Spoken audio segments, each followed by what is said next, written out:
Então eu peguei aqui 7 ideias do que seria o ativismo judicial, sete, vamos colocar assim, conceitos. Eu tirei daqueles artigos que eu mencionei no início, e são 7 conceitos que eu acho insuficientes. Então eu vou mencionando eles, vou dizer qual a insuficiência, e a partir dessas insuficiências eu vou colocar o meu conceito. Então vamos lá, o primeiro conceito que eles apontam é o conceito de seria ativista qualquer decisão seriamente equivocada. Por que esse conceito está errado? Porque ele é excessivamente amplo.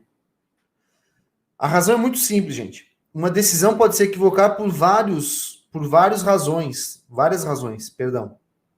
Não só por ser ativista.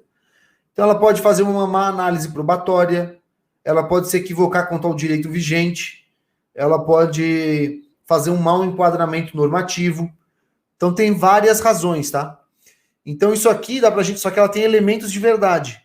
Uma decisão ativista, ela é, sim, uma decisão seriamente equivocada.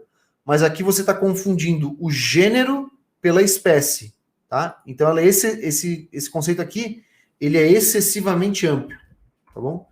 Excessivamente amplo. Beleza. Depois, julgamentos com resultados indesejáveis. Esse aqui é outro equívoco, por uma razão muito simples. Uma decisão judicial, claro, isso aqui pode ou não coincidir com o ativismo judicial. Você pode ter ativismo judicial com resultados indesejáveis, mas, por exemplo, digamos que o STF libere o aborto. Então, para quem é contra o aborto, como eu, haverá resultados indesejáveis. Você passará a ter aborto impune e em maior número. Mas você pode ter ativismo judicial com resultados desejáveis, tá?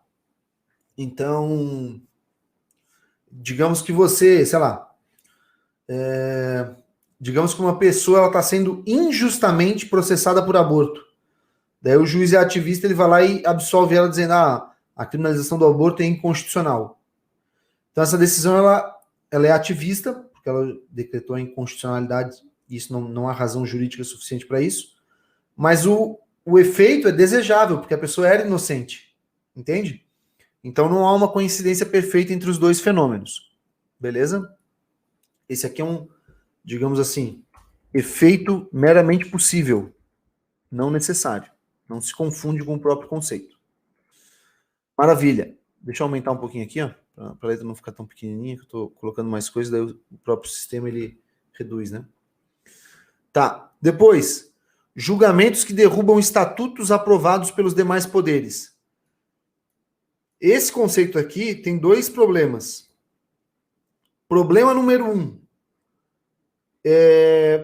Ele é excessivamente restrito. Porque você não tem ativismo, isso é muito importante, tá? Só por derrubar estatutos. Pensem, por exemplo, naquela decisão do Alexandre de Moraes que impediu o Bolsonaro de nomear o diretor-geral da Polícia Federal. Ele não derrubou um estatuto, ele derrubou um ato do gestor, do administrador, do chefe do executivo. Mas a decisão também foi ativista. Então aqui está muito, muito restrito. Um outro caso de ativismo, que não é derrubar estatuto, seria inobservar uma jurisprudência, um precedente legítimo, acertado e vinculante. Então, quando um juiz de primeiro grau, digamos, você entra com uma ação, a sua ação tem respaldo numa jurisprudência acertada e com força de precedente dos tribunais superiores. Então, você tem o direito.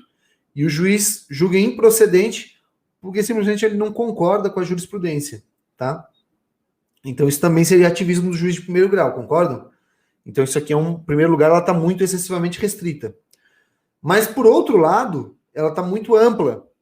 Por quê? Porque você pode ter julgamentos que derrubam estatutos de modo legítimo. Por exemplo, imagina uma lei que aprova pena de morte no Brasil. O STF ou o próprio juiz em controle difuso teria que não aplicar a pena de morte, porque você tem razões constitucionais suficientes para afastar a pena de morte. Tá? Então aqui tem dois erros.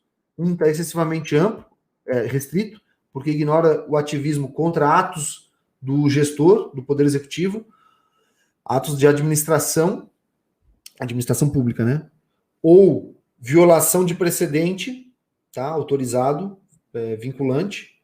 Por outro lado, ignora a possibilidade de derrubada de um estatuto por razões suficientes. Então, perceber isso daqui vai ajudar bem a entender o conceito, tá? Vocês vão ver como vai clarear bastante lá na frente.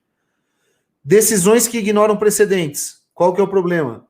Está excessivamente amplo também, porque uma decisão pode ignorar um precedente por razões suficientes. Por exemplo, superação, overruling, distinção, tá? Tem um detalhe que não foi considerado no precedente.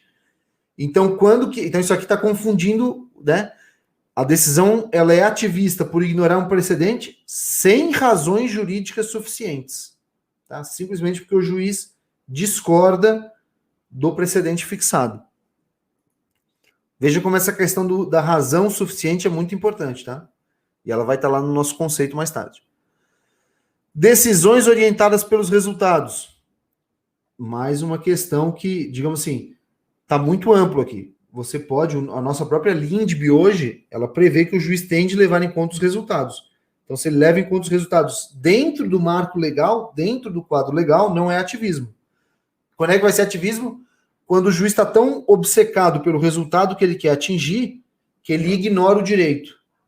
Então, o grande ponto diferencial é isso aí, é ignorar o direito sem razões constitucionais suficientes. Exercício legislativo por meio da jurisdição. Esse aqui, ele confunde espécie com gênero. Isso aqui é só uma espécie de ativismo. Como a gente já viu, o ativismo pode se dar por substituir também. Isso é muito importante, tá, gente? Para vocês entenderem por que a gente construiu o nosso conceito como a gente construiu.